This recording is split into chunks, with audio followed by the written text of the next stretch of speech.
Mr. Mash, when we first started the show, there were two topics that I wanted to do, emphatically. The first of which was the Universal Monsters, which was our very first episode. And the second was Topless Girls. When those big-breasted girls go to the beach and take their tops off. No. Oh, that has to be the close second, Godzilla. The second thing I really wanted to do was Godzilla. How long have you loved Godzilla, Mr. Mash? Oh, God, since I was a kid. Same here. It's been so long that I honestly don't even remember what my first exposure to Godzilla was. I remember watching the Hanna-Barbera cartoon show on Cartoon Network as a very young kid, but I already knew what Godzilla was before I watched that show. That had to have been the Friday night monster thing on TNT. Monster Vision. With Joe Bob Briggs. Yeah, Joe Bob Briggs. The earliest Godzilla movie I can remember seeing, my sister's boyfriend at the time brought over a VHS tape that had Godzilla vs. the Sea Monster and Godzilla vs. the Smog Monster on there. First ones I can remember seeing, but I know I saw ones before. Honestly, why wouldn't a kid love Godzilla? He combines the perennial appeal of monsters, dinosaurs, and superheroes. Right. This is obviously something we've been wanting to do for almost 3 years now, I guess. One of the reasons it took us this long to do a Godzilla episode, I knew if we were going to do it, we had to do it correctly. I had to sit down and rewatch all the films, some of which I've not seen in years. With the new film coming out, that makes a total of 30 films there. It's a lengthy history. Oh my God. Which is why, instead of doing it in one rushed episode, we're giving this topic plenty of room to breathe, and we're doing it over 4 episodes. This is the first part of our Godzilla quadrilogy. He made me call it that. The first of our 4-part Godzilla-a-thon, we will be talking about the first half of the Showa period, which is the classic period. From 54 to 75 is when the Showa period ran, over a course of 15 films. We've got plenty of room to cover, so let's get stomping. Wah, wah. Surging up from the depths of the sea on a tidal wave of terror to wreak vengeance on mankind. A gigantic beast, stalking the earth, crushing all before it. In a cyclonic cavalcade of electrifying horror. Raging through the streets on a rampage of total destruction. The mightiest monster of them all. See Godzilla, King of the Monsters.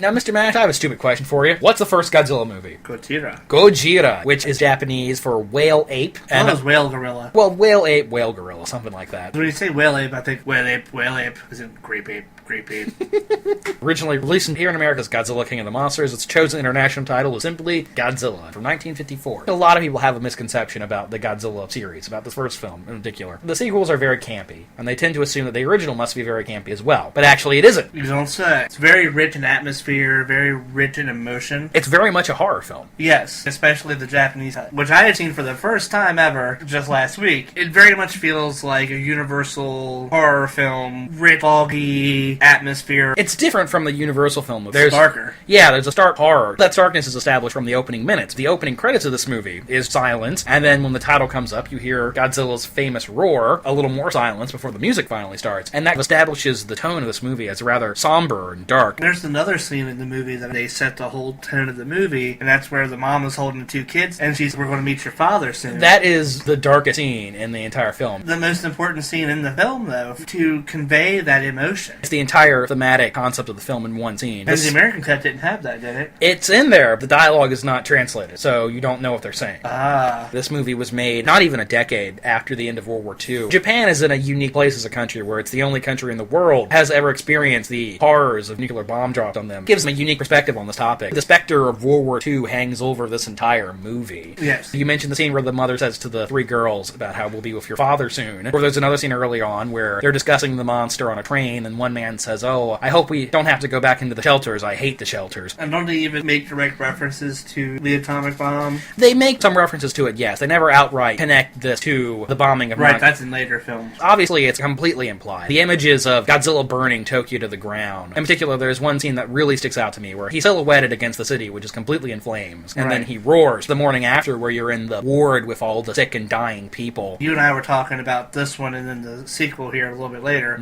where the monster seems more animalistic. More like a force of nature as opposed to in later films. And that's something that's important. Even though Godzilla is a symbol of the nuclear bomb, he's also representative of nature and nature's wrath at man. Early scene where they're on Odo Island. The natives are having a ritual dance because they believe this will ward off the evil spirit. And that night, what seems to be a typhoon rolls in. With the typhoon rolls in Godzilla. He smashes a building and kills a family. That moment directly links Godzilla with nature. It's almost as if Godzilla, a representative of nature, is saying, no, I reject your offering. It is notable that the film is as effective as it is, because in a lot of ways it's not really that different from your typical 50s sci-fi B-movie. The film is very indebted to King Kong. There's a moment where Godzilla wrecks a train, picks it up and puts it in its mouth and throws it back down, which is very reminiscent of Kong. The film was very heavily inspired by The Beast from 20,000 Fathom. The original screenplay title was The Giant Monster from 20,000 Leagues Under the Sea. And as in that film, Godzilla is enraged by a toning clock tower and tears it down. After Godzilla's first attack on Tokyo, they erect a giant electrical fence around the city within the span of a day, which seems a little unlikely. That was something you pointed out when we were watching the film, referred to Godzilla actually having a weakness against electricity. It runs through the first couple of films, and then is subsequently forgotten about. It is a testament to the skills of the people involved in this film. The director, Ishiro Honda, the special effects master, E.J. Tsuburaya, and composer Akira Ifukube elevate this film. Honda's direction is kept very much on ground level. The focus is very much on the people that are affected by Godzilla. Go to great lengths to ascertain his massive size. Rewatching all of these giant monster movies always impresses me is that very rarely does Godzilla seem like an actor on a set. Maybe it's just because I buy into the fantasy of the film so obviously. For me anyway, it never feels like a guy in a big rubber suit tumbling around fake set. It always feels very real in that regard, even in the sillier movies. I think some of the movies you can really tell. That might be in the quality of the suit, and not so much on the actor's part. I feel like the effects in this film, for the most part, are unimpeachable. Definitely not in the first movie. No, he doesn't. He looks very much like an animal. He's lumbering and stiff, and he moves like you'd expect a 30-story tall dinosaur to move. He looks so real. Part of that is because of Tsuburaya's effects, which are fantastic. For the most part, there's some things that haven't aged too well. There's a hand puppet used in a few scenes that look kind of fake. Later on, Godzilla's atomic breath would be animated, but in this first movie, it's liquid spray that comes out of his mouth. I kind of like that better, though. I do like it when he sprays it, there's a split second, and then it's as if the air ignites. Right. The music in this film is iconic on a level that's even hard to put into words. Yeah.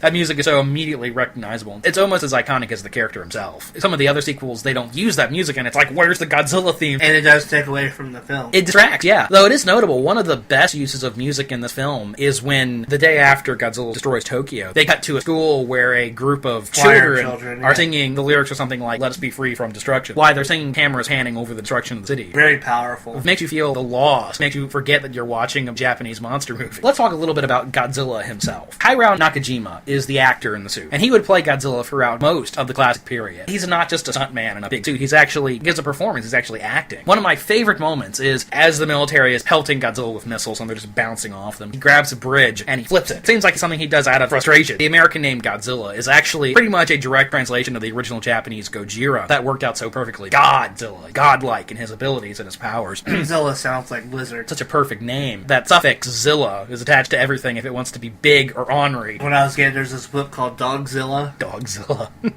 Even though he's this terrible beast, when he dies at the end of the film, get some sympathy out of Godzilla. As he's being destroyed by the oxygen destroyer, he lets out a final roar. The music is elegiac. Even though Godzilla is a terrible monster that claimed thousands of lives, he's still, like all monsters, an outcast. He's quite literally too big for this world. Another thing was the end of the film, that line about how they must stop doing whatever it is they did to piss him off. Nuclear testing must stop, or another Godzilla will appear. And that line is important. It's not in the American version. Right. The American cut ends with Raymond Burr's character talking about, a new day has dawned on Japan and blah, blah, blah, the world is saved. But the original Japanese film ends on a very somber note. Dr. Yamane says, we need to stop because this could happen again. It's not talking about giant monsters, it's talking about the looming threat of nuclear annihilation. Mentioned Godzilla's death. With Godzilla, Toho cooked up a monster that's unstoppable by any traditional means. So in order to finish him off at the end of the movie, they have to cook up some crazy invention to defeat him, which is the oxygen destroyer. A device that destroys all the oxygen in water. This comes from the human element of the story, which is this love triangle revolving around Emiko. She's been arranged to marry Dr. Shirazawa, eye patch-wearing scientist who is the inventor of the oxygen destroyer. But of course, her heart belongs to another guy named Ogata, played by Akira Takarada, who would appear in many Godzilla films. Nothing wrong with that subplot. The performances are all fairly good. The melodrama's a little overheated, but that comes with the time. Shirazawa and the oxygen destroyer feeds into the film's anti-war message. He's reluctant to use the oxygen destroyer because he knows if he uses it, it will become the next atom bomb. Yeah, the next terrible weapon. When he finally realizes that that's the only way to stop Godzilla, he destroys all his blueprints and he dies with his device. We mentioned the American version. For years, I really looked down on the American version because the Japanese cut is clearly superior, and it is clearly superior. scarier. However, the American cut Godzilla King of the Monsters isn't as bad as I remember it. It does maintain a lot more of the power and horror of the original than I expected, even though it has this awkward device of the American reporter narrating everything. You know what I don't like about the King of the Monsters cut? What's that? When it was later re-released, the VHS copy, the art,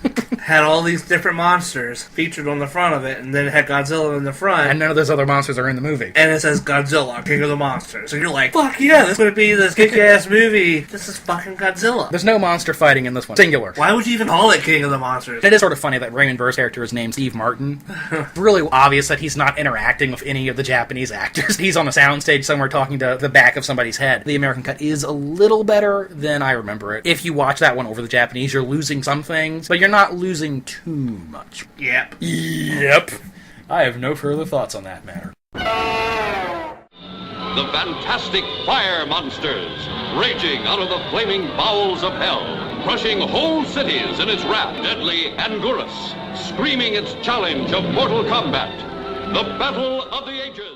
Notable that it was one of the most expensive films Toho had made at the time, and it was also one of its biggest hits. Expectantly, they rushed the sequel into production, and it was released within 6 months of the original. And that sequel was 1955's Godzilla Raids Again. Japanese title translates to Godzilla's Counterattack. It was originally released in America as Gigantus the Fire Monster, which we'll discuss in more detail later. Compared to the stark horror of the original, Godzilla Raids Again is a much more typical 50s sci-fi movie. Right. I watched the American version. It annoys you with the god-awful freaking narration. The American cut of the film, called Gigantus the Fire Monster, is terrible. It is so cut up, and they put in so much stock footage, and narration runs over the entire film. A major impediment to enjoying what happens. Pacing's all over the place. In the original, they really built up to Godzilla's appearance. Here, he's fully on screen within 6 minutes. It very blatantly emulates the original. Instead of attacking Tokyo, Godzilla attacks Osaka. But this film is notable for one thing. It is the first time Godzilla would fight another monster. Who is Anguirus. Who later on would become Godzilla's sidekick. He's Robin. What do you think of Anguirus as a design? You know my stance on Anguirus. I know you don't like him for some reason. I think Anguirus is charming. I mean, I like him, but the soccer ball of all the kaiju. He comes up to get kicked. Godzilla gets pissed off because they're kicking him. I actually like the tenacity of Anguirus as a character. He doesn't have any breath weapons. He doesn't have any projectile superpowers. He's a tooth and nail kaiju. Godzilla is a take on the traditional Tyrannosaurus-style dinosaur, while Anguirus is a take on the quadrupedal Ankylosaurus-style dinosaur. The battle between the two of them, that is the main attraction for this film, compared to the very theatrical fights of the later films. Battle between Godzilla and Anguirus in this movie is very animalistic. There's no crazy super moves in this. It's just two giant dinosaurs clawing and biting and wrestling with one another. It is very animalistic, but I beg to differ on Anguirus not having a breath weapon. Oh boy. Like he has it in this movie, but he does have... He doesn't. Anguirus has never had a breath weapon. He has a breath weapon, a super breath. It's not like a... In the video games, they gave him a sonic roar in order to give him some sort of projectile weapon, but traditionally Anguirus has no powers. He's just a big dinosaur. Well, then that's stupid. Let's move on to the next movie where he fights a real monster. Wait. I do love the end of Godzilla and Anguirus fight where Godzilla throws Anguirus through Osaka Castle, and then he tears his throat out. This fight doesn't really fuck around any. It's definitely Godzilla at his most vicious, and bafflingly, the fight takes place in the middle of the movie. Godzilla kills Anguirus, and then there's an hour left to film. The love triangle in the first movie was somewhat melodramatic, but here it's really routine. There's not a love triangle. The pilot, Kobayashi, the fat friend of the hero, has unrequited crush on the daughter of the fish cannery they work for. Weirdly, after Godzilla burns Osaka to the ground, the focus changes to the business of this fish cannery. Really, is that what you want to focus on in the aftermath of a dinosaur destroying a city? There's this weird subplot about criminals take over a police caravan. Doesn't have any deeper effect on the plot. At the end of the film, Kobayashi sacrifices himself to defeat Godzilla. How do they defeat Godzilla in this one? I just watched it yesterday and I can't remember. They bury him in an iceberg. Yeah. Kobayashi kamikazes his plane to the side, and that buries Godzilla a little bit. The military gets up, goes back to the city, regroups, and comes back to the island, and all the while, Godzilla's still buried in the ice. He seems to forget that he has a fiery breath that can melt the ice. The film does have pacing problems. As I said, the American cut is terrible. The dubbing is terrible. Very infamously, one of the characters says, banana oil. Yeah, weirdly, Godzilla is renamed Gigantus because the distributors of the film wanted to trick you into thinking it was a new monster. That's another thing that irritates me, is they refer to it as Gigantus, and Gigantus himself is an Angulus. An Anguirus or some bullshit. Like, yeah. They switch the roars between Anguirus and Godzilla. Right. They're both relatives of a fire monster. The original Japanese version still isn't that good, but it is certainly much better than the American cut. The great Godzilla, blazing a trail of terror to his Japanese homeland, roaring defiance to the only enemy on Earth strong enough to challenge him. The unconquerable King Kong, giant gorilla god of this South Seas paradise. But nothing, nobody can stop the great showdown when King Kong and Godzilla meet to fight for survival of the fittest. Godzilla went into hibernation for 6 years. There was not another film for some time until 1962. Through a series of convoluted events, Toho got the rights to King Kong. Willis O'Brien, the original creator of King Kong, wanted to make a sequel where King Kong would fight a giant Frankenstein monster. Through various deal makings, some other guy got the rights to this idea. He brought it to Toho, and Toho said, "We like the giant Frankenstein, but we're going to use him in a different movie. Instead, why don't we have King Kong fight Godzilla?" I think they accurately realized that Godzilla was a character on the same level as Kong was. Thus, we had King Kong versus Godzilla. This carries on in the same tradition as the Universal Monster team-ups. It just seems natural for monsters to fight each other. Right. This is the first time Godzilla was seen in color. Right. And they use the color well. It's very bright. First seeing the octopus Really signaled a major shift in tone. The first two films were horror movies. King Kong vs. Godzilla is boldly comedic. Yes. Especially when you see King Kong walking like he does. At least in the original Japanese cut. It is a satire of corporate advertisement. The film is motivated by Mr. Taco, who owns a pharmaceutical company, and says, "We need a mascot. You know what would be a mascot? A giant gorilla." And somebody says, "Oh, it just so happens that here on Faroe Island, there are legends of a giant gorilla. Good, go get them." Simultaneously, an American nuclear submarine crashes into an iceberg and frees Godzilla. Naturally, you've got King Kong over here and Godzilla over here. They're gonna fight each other. So they do. The advertising satire in this film is pretty interesting. When the heroes of the film first arrive on Faroe Island, they bribe the islanders with cigarettes. They even give a little kid a cigarette. That's a pretty un-PC joke. I don't think that would fly in today's world. When Godzilla first appears and starts wreaking havoc, as he is wont to, the owner of the corporation is enraged that another monster would dare steal his giant monster's limelight. He doesn't care that people are dying. And the movie even pokes fun at itself. Throughout the film, you have characters saying, "Well, I wonder who would win in a fight between Godzilla and King Kong." Somebody says, "What are you talking about? They're giant monsters. It's not a wrestling match." And the other guys are like, yeah. The film is very self-aware, and it's certainly much goofier. One of the biggest silly things in this film is the super strong wire. Oh my god, that fucking wire. A minor character in the film, the boyfriend of the brother sister or something. He is an inventor, and he invents super strong wire, but it's the same size of any ordinary wire. When I first saw the American cut of this film years ago, I said, "Oh, well, there was more to that plot that they cut out." Nope, it shows up in one scene at the beginning, and then they use it later to transport King Kong from Tokyo to Mount Fuji. It is such a blatant plot device. Another silly thing that happens is, in order to capture Godzilla, what does the Japanese government do, the military? They dig a great big hole in the ground and put a fake grass over it. I don't even think this would work on Daffy Duck. No, that'd probably work on Daffy. What do you think of Godzilla's look in this film? Godzilla looked okay, but this is one of those ones where you tell that it's a guy in a suit. See, I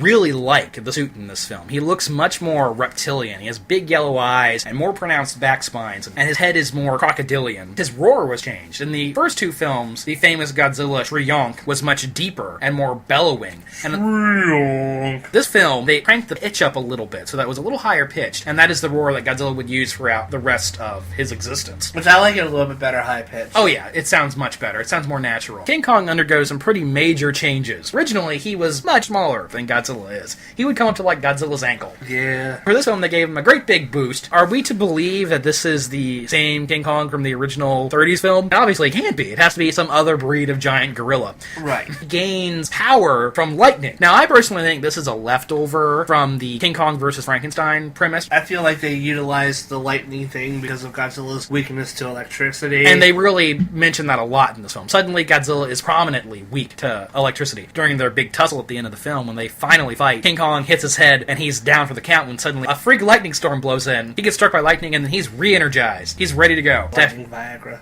Lightning Viagra, uh-oh. Even though Kong is the more sympathetic of the two monsters, he still kills a bunch of people. He lifts up a train and dumps all the people. It's because he's hungover from all that damn berry juice. Yeah, of course he abducts a woman and climbs a building. This version of Kong had never really showed much interest in human females, and this Kong is a lot bigger than the original one, so seeing him straddling the Diet building is kind of silly looking. But the whole movie is pretty silly. What do you think of Kong's look in this? It looks like a monkey suit. It's inelegant, to be certain. One scene his arms will be long, one scene his arms will be short. Yeah, that is really noticeable, and I'm not really sure what they were trying to pull off with that. Who cares about any of that shit, because it's all about the fight. They destroy that really famous tower in Japan. Yeah, they have Godzilla and King Kong fight in front of Mount Fuji. Iconic monsters fighting in front of iconic location. The fight starts because King Kong sneaks up on Godzilla. He falls out of the balloon and immediately slams him, and they go rolling down the mountainside together. He swings Godzilla around by his tail, and throwing boulders at each other and kicking stones back and forth. Amazing. This fight definitely delivered. You mentioned them rumbling in front of the castle. There's no reason for them to go through that castle, other than that they're giant monsters and they tear shit up. That's what they do. Right. There's the very famous scene from this movie where Kong shoves a tree down Godzilla's throat, and his fire breath backfires. Atami Castle is the name of that castle. It's in my notes right here. Atami Castle. What do you think of the rather infamous conclusion to this movie? You know, I've always had a problem with the ending. Because there's no declarative winner? Isn't King Kong the one swimming off at the end there? Yeah, they really do seem to imply that Kong wins. Because of this movie, for the longest time, and for the most part, it would actually be true. Or I assumed that whenever you had a versus title, whose ever name came first was going to be the victor. For a long time, there was a persistent urban legend about this movie, that in the American cut, King Kong wins, and in the Japanese cut, Godzilla wins. And that makes sense on an imperialistic, jingo nationalistic level. People say that don't realize that King Kong at the time was way more popular than Godzilla was. Godzilla owes his success to Kong being such a popular character in Japan. So of course he was going to win. They do cheat a little bit, because they both go under the waves, and then you see King Kong wade off. You don't see Godzilla anywhere, but of course Godzilla can swim underwater. A lot of versus movies wimp out. Nobody wants to ever declare a clear winner, because they don't want to piss either side of the fandom off. Whenever I write a versus film, there's going to be a clear, definitive winner.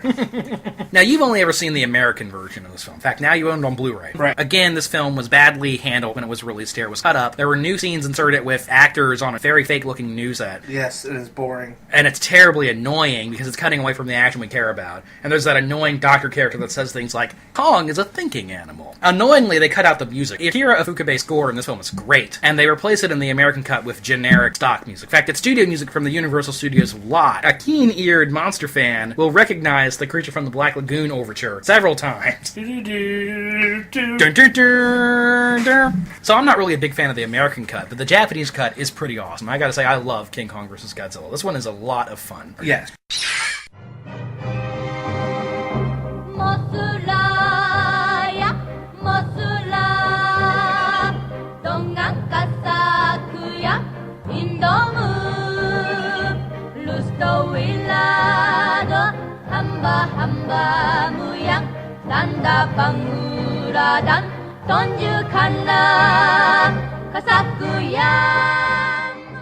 It was a huge hit. This is still the most attended Godzilla film by level of attendance. Really made Toho realize that there was a demand for Godzilla as a character. And from this point on until 75, there would be a new Godzilla movie almost every year. And the first of these team-ups was 1974's Mothra vs. Godzilla. In the years between Godzilla Raids Again and King Kong vs. Godzilla, Toho produced a number of other giant monster movies. There was Rodan, there was Go-Raph, there was the Mysterians, and of course there was Mothra, who is probably the second most iconic of their monsters. I would say that's fair. They did some poll in the 80s, and apparently Mothra is the most popular kaiju with women. Because she's the girl monster. There are other reasons, too. Mothra is very graceful. Hits Godzilla, who's a symbol of nuclear devastation, against Mothra, who's a symbol of nature, and especially nature went out of balance with man. In the original Mothra, what pisses Mothra off? They steal her fairies, and they refuse to give them back. And the same thing happens in this movie. One of it was the egg. This film actually has a similar storyline to Kong. It handles a very similar message, with a slightly more serious approach. The big typhoon and Mothra's egg washes up in Japan, and a group of greedy businessmen said, we're going to exploit this. They decide they're going to build a theme park around this giant egg. I feel like this was a common theme in a lot of Godzilla movies, the evil businessman. I think it was more specifically the Japanese culture at the time. After World War II, there was a westernization of Japan. Japan became a more capitalistic society. A certain portion of the population, the more traditional, older population, bristled against that a little bit about the changing of the values in the country, if you'll allow me to get really sociological for a minute there. But in this film, the two businessmen succumb to their own greed. They tussle, they fight, they end up actually killing each other. Greed doesn't work out for anybody. When the Toby Jins, the tiny beauties, Mothra's fairies, when they show up and say to the businessmen, you must give the egg back, their response is, how much for the fairies? But there's also an ecological theme in this film. Our reporter hero and his female love interest, many of the heroes in these films are reporters. They go to Infant Island to converse with Mothra directly. And in the original Mothra, Infant Island is like a tropical paradise. In this movie, it's been devastated by nuclear testing. The natives of the island are very hostile towards outsiders, and even Mothra says, yeah, go fuck yourselves, basically. The female hero of the film, Junko, is so sincere in her pleadings for help that it convinces Mothra to go to Japan and fight off Godzilla. Ishiro Honda, the directors of this film and many of the early films, he was very much a pacifist. He was a soldier in World War II, and his experiences then made him a pacifist for the rest of his life. And there is a theme in many of his science fiction films of global unity and everybody learning to work together and see past their petty differences. And that's certainly a part of this movie as well. Godzilla's in this movie. Even though he's second build, and he's not necessarily the star, he's definitely in this film. Honestly, the last time Godzilla would truly be a villain... Yeah, it is. isn't it? And he has a great entrance in this film. A bunch of characters are out in a dirt field when suddenly the ground shakes and trembles, and you see Godzilla's tail explode out of the ground. The famous theme kicks in. All shit, kids, Godzilla is back. Something I really like about the way he acts in this film, his rampage seems almost unintentional. He's going through the city, he's destroying Nagoya in this film. He gets his tail caught in a building, he stumbles forward and accidentally crushes another building. Later on, he trips over a ledge and he crashes into a building. It's almost like he isn't even intentionally destroying things. He's just doing it on accident because he's so big. And I feel like that's fair. He was transitioning more from a malevolent force to a more neutral force of nature. So let's talk about the juicy details, Zach.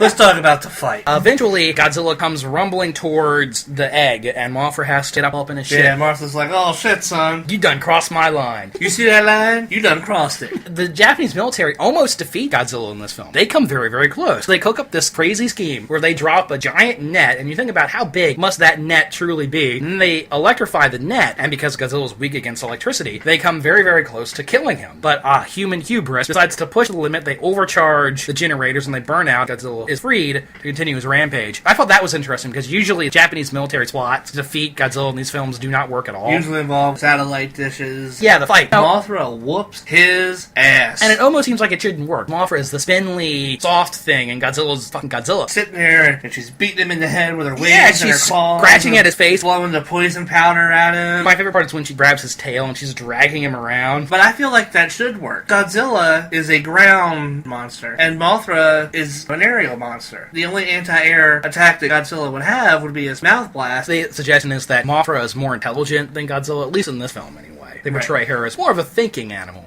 than Godzilla. Mama Mothra does go down. Godzilla gets an unlucky shot with his fire breath. They explain that too, how she was already close to dying anyway. I don't want to talk too much about the original Mothra, but it is really bizarre that Mothra is a Christ figure. Mothra dies, and then Mothra rises again. That's very Japanese. Turn a giant bug into a Christ figure. But it happens in this film. Let's the Mama Mothra's last act as she's dying. She flies over to her egg to protect it. Aw. The egg hatches finally after an entire film of building it up, and what comes out? Not one larvae, but two. But two. Oh shit. Godzilla's outnumbered now. There's some great creature effect. There's a moment where Godzilla hits one of the larvae with his tail. Baby Mothra is on its back, wiggling, and it doesn't even look like a puppet. It looks like a very real creature. It is sort of funny that all-powerful King of the Monsters Godzilla totally gets his ass whooped by two worms. He does. It's because they outsmart him. I think it's more along the lines of Mama Mothra really gives it to him. He's already on the ropes, is what you're saying. Yeah. They come along and they spray some webs. Wrap him up like a burrito. Wrap him up like a burrito and smoke him like a bong. And drop his ass in the ocean. So obviously we enjoy this movie a lot. This is definitely a high watermark for the early series for me. I like King Kong a little more because it's a little fresher. What do you think of the dub in this film? Dub for this is mostly respectful, but there's one major change. And what's that? The film was retitled from Mothra vs. Godzilla to Godzilla vs. The Thing. The ad campaign is like, this horrible monster, too terrifying to show. I imagine many kids were just a giant butterfly. Yeah, we're disappointed. In the film, it almost makes sense that these greedy businessmen would say, oh, the egg, it's the thing. It's too terrifying to tell you what it is. But I think a lot of people were expecting Godzilla to fight a giant James Arness, and instead it's a big moth. Yeah, this movie's awesome. This is a great kaiju film. Created from an atomic fireball hurled from outer space, Ghidorah, the three-headed monster, threatens man's very existence on Earth. Ghidorah, the three-headed monster, battles Godzilla, Mothra, and Rodan for mastery of the world. Men quake before the terror of their unleashed fury. This was one of two Godzilla films produced that year. 1964 also brought us Ghidorah, the three-headed monster, whose original Japanese title translates to something like Three Mighty Monsters, Earth's Decisive Battle. Toho realized they had to crank it up to 11. We need a movie where not just two monsters fight each other, not just three, but four-way monster rumble. Godzilla! What horrible language! This is the film that really invented the first kaiju supervillain, and that is, of course, King Ghidorah himself, who is nearly as iconic as Godzilla. He really is the arch nemesis of the Godzilla franchise. Him and Mechagodzilla are neck and neck. If you exclude Mothra as an adversary of Godzilla, and some people, I do. I consider her Mothra an ally. If we're going with the whole Batman analogy, I kind of see her as the Catwoman. Yeah, she's Godzilla's romantic rival. If you exclude Mothra, King Ghidorah is Godzilla's most recurring villain, followed by Mechagodzilla. Ghidorah, the three-headed monster, brings in more sci-fi elements. Part of the plot of this film is there's reports of a flying saucer, a princess is possessed by a spirit of a Venetian who has come to warn us about how King Ghidorah is coming to destroy our world. There's also an element of James Bond-style espionage. Assassins are trying to kill the princess. And honestly, the movie tries to do too much because there's a sci-fi spy stuff, there's the spy stuff, and then there are 4 different monsters you've got to get in. The script is a little overstuffed, and that's my big problem with this one. Early on in the film, you have this Obijin appearing on a Japanese talk show, and that's where they mention that one of the Mothra larvae has passed away. We didn't have the budget for 2 infant islands. They're communicating with the outside world again. I know you don't really care, so I won't talk too much, but the human cast in this film is one of its strong points. The lead character in this is Naoko, played by Yuriko Hoshi. She's a reporter for a paranormal magazine, and she has great chemistry with the actor playing her brother, Yusuke Natsuki, who is a government agent who is supposed to be protecting the princess, and there's kind of a romantic subplot with him and the princess. There's a great scene early on where they're at home together and they're fighting over what to watch on television, and that's a very brother-sister, quote-unquote, bonding time, and I like that stuff. The actress playing the princess, Akiko Wakabayashi, she was a Bond girl, and You Only Live Twice. Beautiful. Right before King Ghidorah explodes from his meteor, she looks directly into the camera and details this prophecy of amazing destructive power. All that stuff is pretty good. The first hour is devoted to setting up all these conflicting plot lines, and it's 20 minutes into the film when Rodan finally shows up. Rodan is interesting. As a design, I always thought he was pretty awkward. He's very stiff. It just makes sense, though, that Godzilla, giant T-Rex, Rodan, giant pterodactyl. And even though Godzilla and Rodan have never met before this film, they are naturally rivals, because the first thing they do is start fighting. The fight between Godzilla and Rodan is one of the highlights of this film. He's pecking at his head, and my favorite scene is when Rodan picks up Godzilla and drops him on some power lines. Good stuff. Mothra shows up too, and then you've got King Ghidorah destroying Tokyo. There's just a little too much. You mentioned the scene. Mothra communicates with Rodan and Godzilla. Godzilla gets some character development in this movie. Mothra says, "Hey guys, we gotta work together." The Shobijin are translating, which is pretty funny. But that still makes sense. As weird as that is, that they would all be able to talk to each other. Well, the fairies are translating. Even though that's a really crazy, weird concept, it works. They're magical creatures, so why wouldn't they be able to translate? And this film elevates Godzilla to that level of magical creature, too, because before this film, he was more of a giant dinosaur. Now he's talking. Godzilla is almost completely a crazy, wacky cartoon character at this point. There's character development. Godzilla and Rodan say, "We don't want to help mankind. Anytime we show up, mankind starts shooting us with missiles. We resent you. We don't want to help you." That's why he's a classic monster. Like all classic monsters, he resents the world for not accepting him. Mothra's, "But guys, they're sorry, blah, blah, blah, blah." Godzilla goes, "Ah!" And then the fairies go, "Godzilla!" What language? What terrible language. Of course the king of the monster has a dirty mouth. He doesn't give a fuck. He doesn't care what people think. But in that scene, what do you picture him as saying? Yeah, fuck you guys. Fuck them in the world they spit on, you F know? them in the A. F them in the A with a D.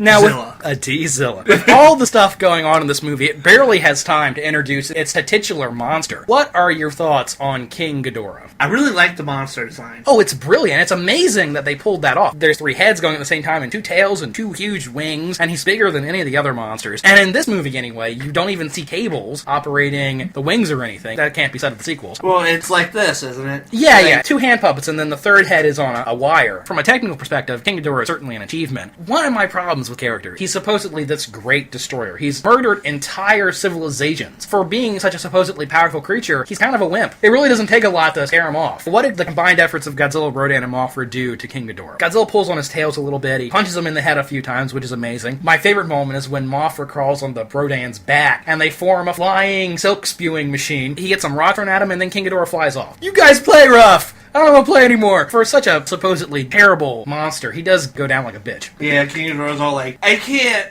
words." Of these early films, all of which are pretty unimpeachably awesome, this is one of the weaker ones in my opinion, but it's still got some great stuff in it. I don't think it's one of the weaker ones. The monster stuff is a lot of fun. I feel like I like all the Godzilla movies pretty much equally. No, that's true. As we go on with the series, people will understand that I dislike none of these films. Even the worst Godzilla movie has something in it that I love. Even Reigns Again has that kick-ass monster fight. Exactly. Yeah, there's always something. And one small note on the English dub of this film, they dropped the O from Ghidorah's name and just referred to him as Ghidorah. That's weird, right?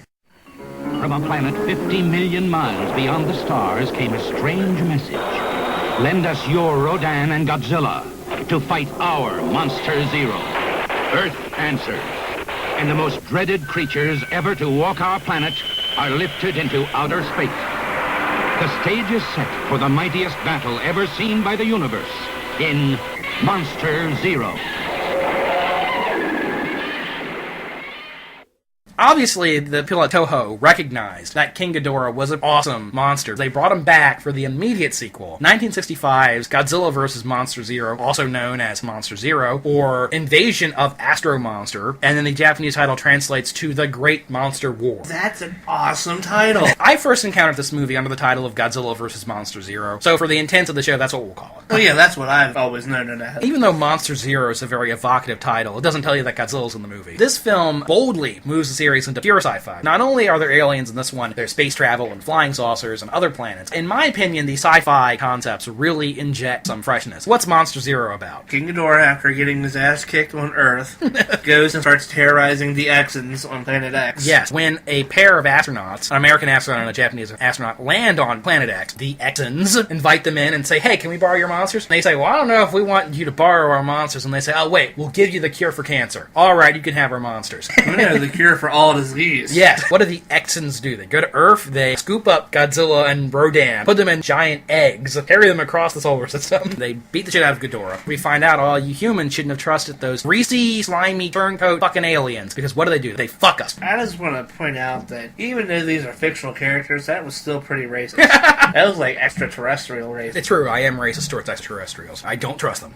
In this movie, as we see, we shouldn't have trusted them. First off, they don't give us the cure for cancer. And then they take Godzilla and Rodan back on our world. If aliens land on Earth and say, we come in peace, I'm going to shoot them in the forehead. Never trust an alien. Especially when they say we come in peace. Chances are... Hey, those fuckers are lying. What do you think of the wacky sci-fi elements in this film? The flying saucers and the aliens and the Devo outfits? Well, the Devo outfits, I believe, are a bit much. I like the aliens. They really add something. I don't understand why they clone the same woman over and over and over. And they worship a logic-dictating computer? Yeah. They're very alien, even though they're dressed completely ridiculously. And by the way, I love that. I love the high collar and the tight tights and the sunglasses. That shit's cool. Their plot seems to have a little bit of a hole in it. Compared to the messy screenplay of King Ghidorah, this movie has a very smooth screenplay. And I really like the human characters in this film. Lynn, the American astronaut, is played by Nick Adams, an American actor who did several films with Toho. He was in Frankenstein Conquers the World and a few other things. He has a great chemistry with Fuji, the Japanese astronaut. He falls in love with Namikawa, the alien double agent femme fatale. That subplot is really interesting because even though the Exons don't believe in emotion, she still falls in love with Nick Adams. I guess his dicking is just so good that it converts her. Like what happens in the James Bond movies. It's that American penis, you know? The actress, Kumi Mizuno, is really very beautiful. And she would appear in many of Toho's science fiction films, including the next one we'll talk about. And I love the flying saucers in this movie. I think those are really great looking props. Yes. They're pure white and they glow. This movie's actually kind of stingy with the kaiju, at first anyway. It's 40 minutes into the movie before Godzilla and Rodan show up. Fight on Planet X with Ghidorah is very brief. Another half an hour before the monsters are unleashed again. But once that happens, oh man, it's good. This movie does have one of those plot devices in it, like the super strong string. Oh yeah, in this one, the aliens are weak against high-pitched sound. A Japanese astronaut's sister's boyfriend is an inventor who has invented a high-pitched sound alarm, and the aliens are suppressing this. Yes, Alex Jones and the conspiracy theorists are right. Corporate America is in cahoots with the evil aliens. That's how they defeat the Exons. What do you think of that rampage when Rodan and Godzilla show back up on Earth and start tearing shit up? This is what I'm here to say. Badass. They built a giant Godzilla foot prop that they used to swing through the buildings, and that's so fun. When they realize that the aliens are controlling Godzilla and Rodan, the Americans disrupt the signal, and what happens? Oh shit, breaks loose. Godzilla and Rodan have seizures. Giant monster seizures. I do want to point out that while they're waiting for the Exons to give them the call to destroy, there's that scene where Godzilla and Rodan are just sitting there waiting. Looks like Godzilla's on break. Yeah, it's... He's just kind of sitting here like this. Oh my god! He's completely humanized in this when they first put him on Planet X. He yawns and stretches. I like that. If Godzilla's going to be this destructive force of nature, then why can't he do fun things like... Exactly, oh yeah. When the humans turn Rodan and Godzilla, they say, oh, well, we gotta bring in King Ghidorah. And the movie's called Monster Zero because when the astronauts show up on Planet X, they see King Ghidorah and they say, oh no, it's King Ghidorah. And the Exons say, on your planet, things have names. On our planet, things have numbers. This is Monster Zero. If they're really a numerical mind, why wouldn't they just call him Monster 1? Or 010. Well, that'd be 10. It's almost as if they didn't think this through. Rodan and Godzilla turn on King Ghidorah. That is some of the most entertaining giant monster action ever put to film. Oh, I know. Godzilla's an old-timey boxer. He's punching King Ghidorah's head, and it's so easy to put your own words into his mouth. Come here, you fucker. Come on. Now. I'm I'm gonna show you what they did in the old school days. That's right. How do they defeat King Ghidorah at the end? Rodan picks up Godzilla. Our powers combined. Oh, God. The ultimate example of the goofy, fun spirit of this film. When they're on Planet Zero, after they scare King Ghidorah off, what does Godzilla do? Oh, God, I don't remember. He dances. Oh, yeah. He does the victory dance. Do I have to do it? I mean, the safety dance? He does the safety dance! Actually, you know what he's doing? What? I noticed it. He's not doing the safety dance. He's clicking his heels. Well, he's very pleased with himself. He's doing, one of these numbers. But I don't have the power of wire to help me do it. I wish that was on camera, us doing the Godzilla victory dance. At one point in time, serious Godzilla fans dismissed the sillier movies like this. Those are too silly. Godzilla's serious, guys. Stop having fun. But now opinion has shifted, and it's okay for a serious fan to enjoy these movies. I will say, it's not the best Godzilla film, but it is my all-time favorite. I just love everything about this movie. I watch this, and I'm right back to being a 6-year-old kid. I love Monster Zero. That's how I am with every Godzilla movie. My grandmother, every time that there's a Godzilla movie on demand or TV, her and I will sit down with a bag of popcorn and watch them together. That is our tradition. Every time there's a Godzilla movie on, we have to watch it. Even if it's one we've seen 500 times. I agree with you. I sort of feel that way about all of them, but Monster Zero especially. I love this movie. From the depths of the ocean comes the most terrifying horror of the deep.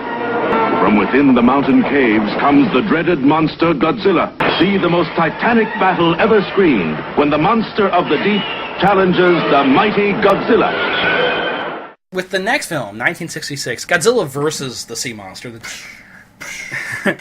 The Japanese title translates to Godzilla, Ebirah, Mothra, Big Battle in the South Seas, and Toho's chosen international title is Ebirah, Horror of the Deep, which is a terrible title. This film had a completely new creative staff. It was directed by Jun Fukuda. Sadamasa Arikawa Tom is not allowed in most places, actually. took over special effects, and it had a different composer doing the score. Because of that, it feels very different. It's been a while since I've seen this one. Does Godzilla blast this lobster thing with his mouth blast, and then people eat the claw or something? That doesn't happen, though. That would have been amazing. Yeah, I'm getting that confused with Mysterious Island, where they kill the crab. Yeah, that does happen in Mysterious Island. Godzilla was not Toho's most popular series at the time. Their most popular series was actually a series of comedies about teenagers getting involved in different fields of work. It almost feels as if those characters from that series wandered into a giant monster movie, with a little James Bond thrown into this one. Especially ridiculous plot. Guy's brother vanished at sea. He needs a boat. Goes to a dance contest where the prize is a boat. He meets these two other guys. They don't win the boat, but they go to the boatyard anyway. They steal a boat. Who's on the boat? A safecracker, who doesn't immediately kill them and throw their bodies overseas. Instead, decide to hang out with them. A storm happens. The boat drifts off. It lands on Devil Island, which is an island where an evil terrorist organization named Red Bamboo has been experimenting with nuclear weapons and also have a giant lobster bodyguard. Oh, and coincidentally, Godzilla is also on this island. Oh, this is the one where they're on the island and find Godzilla. Is it in the cave? Yes, he's in the cave. Again, it's been like years. This film not well regarded, but I kind of like this one anyway because it has a very funky energy all its own. It doesn't deviate from the traditional Godzilla plotline too much, but it still feels very different. The plot's ridiculous, but I do like the Red Bamboo terrorist organization. In order to get Mothra in the movie, because it needed one more monster, I guess, they're kidnapping the locals from Infant Island and making them do slave labor. It gets Mothra in the movie, but it also establishes Red Bamboo as real bad dudes. Now, what do you think of Ebirah, the sea monster? He's a party dude.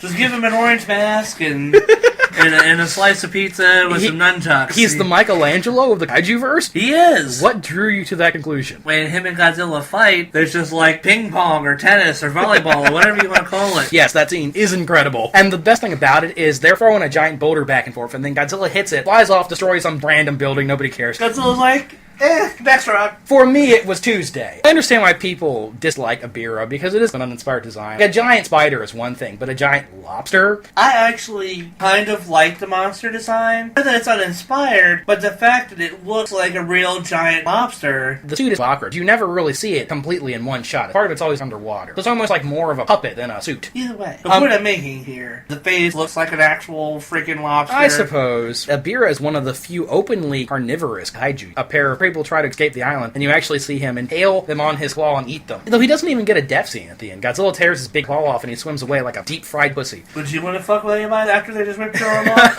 If I come up to you and rip your arm off, are you going to still fight me or are you going to run away? I mean, I would, but I'm not a giant monster. Maybe he's the you of giant monsters. Thanks. I feel like if somebody came up and ripped my arm off, I wouldn't sit there and fight him. The movie doesn't really feel like a Godzilla film. They awaken Godzilla with lightning. He becomes infatuated with a human woman. Later, he smashes some stuff with rocks. Do you see where I'm going with this? Originally, the script was a King Kong movie.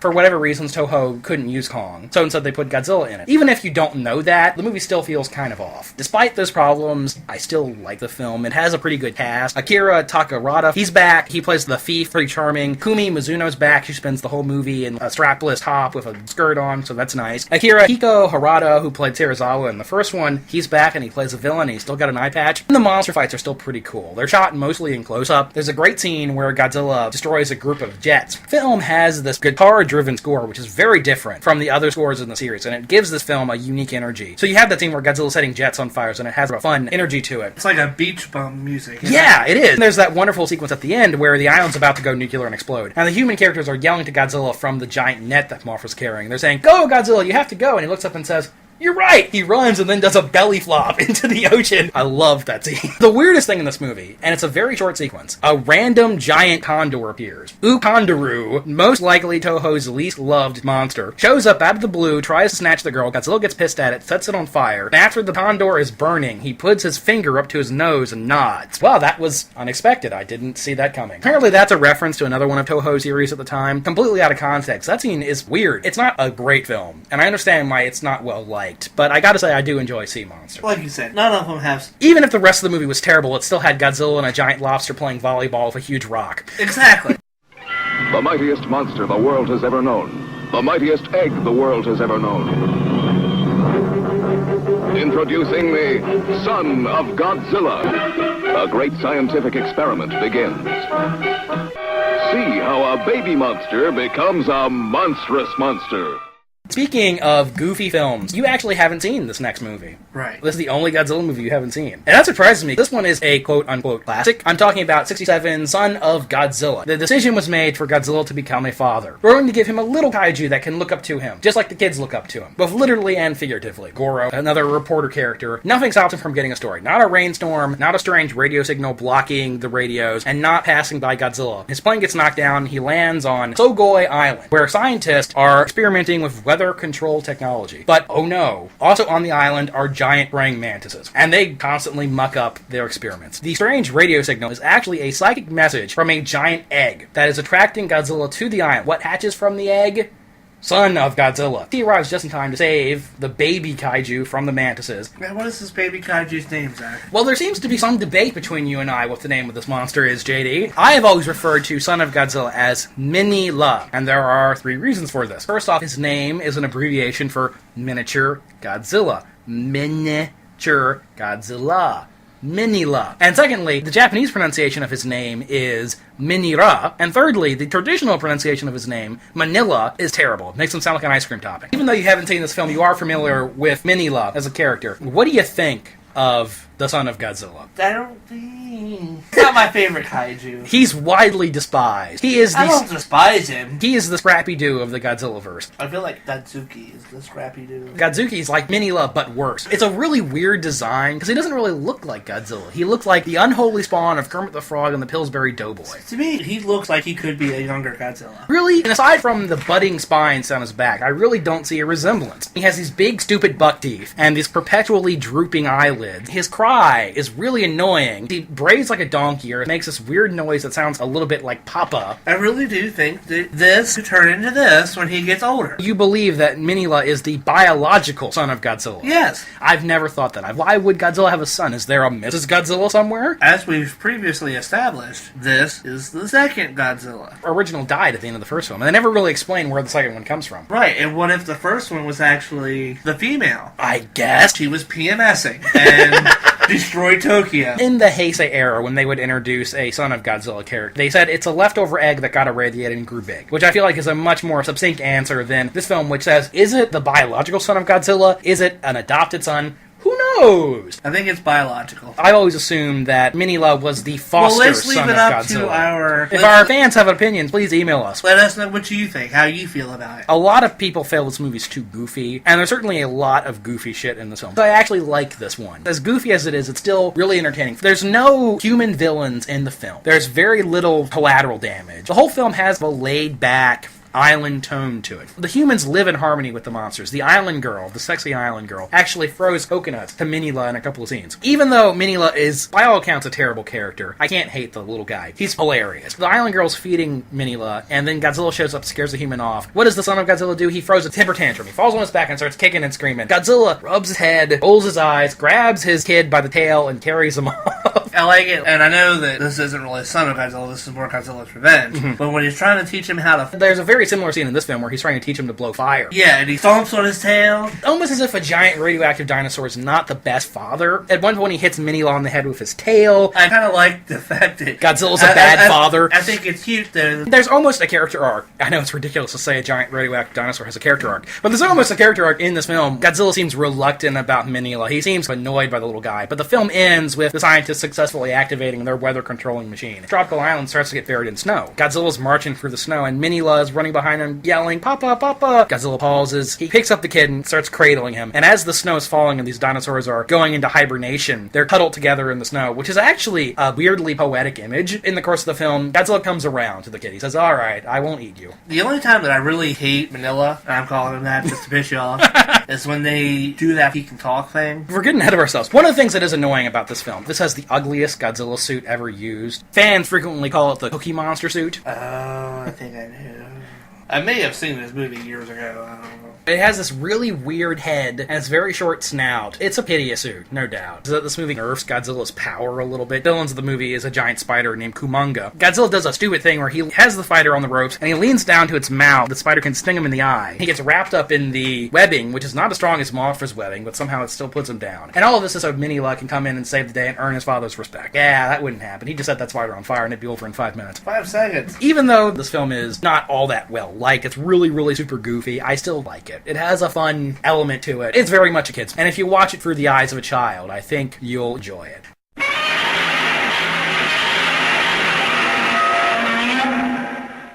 That wraps up the first part of our Godzilla-a-thon. How do you think this is going so far? Pretty good. Pretty good. You may email us at bangersinmash88@yahoo.com. That's the word bangers, that's the letter N, that's the word mash, that's the number 88@yahoo.com. Look us up on Facebook. We're getting more likes more frequently now. Subscribe and comment on the video if you would like to. If you want your opinion on how Minila should be pronounced and whether or not he is literally the son of Godzilla, please write in. I want to know your opinion. If it's not his, he will probably say it's wrong. My opinions are secretly facts. Yeah. We'll be back again soon, and stay stompy. Stay stompy. Stay stompy. Oh, I hope that sigh was picked up.